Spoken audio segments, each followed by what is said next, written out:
First thing you do is make sure you get the right size grinding disc for the size chain that you're using. That's in the book. Set your top plate angle, which is the knob at the back, so whatever suits your chain.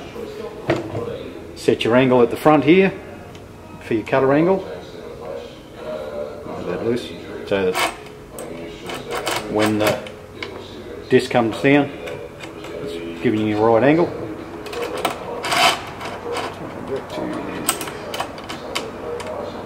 Rightio. Set your chain stop behind your cutters so that when your wheel comes down, it just touches the front of your cutter. Right. Lock that in there, your handle. When you bring your grinding wheel down, set your depth gauge, or your depth stop, so that you're not cutting into the tie on your cutter. And get that right.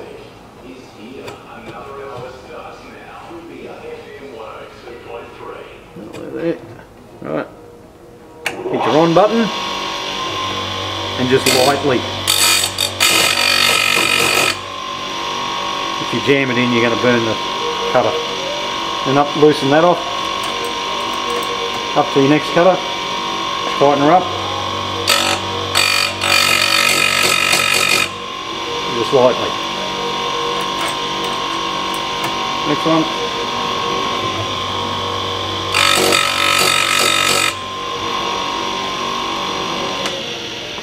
Then to do the other teeth, loosen off under the bottom, swing that around to the right angle, tighten him up, so it's not going to move. Bring your chain up,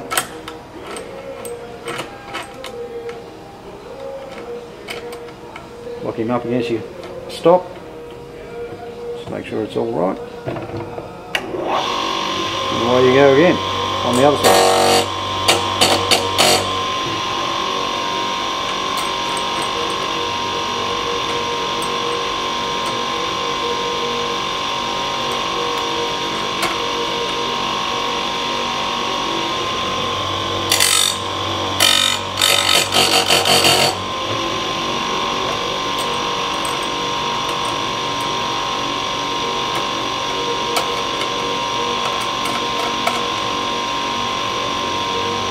Minor adjustments on the stop.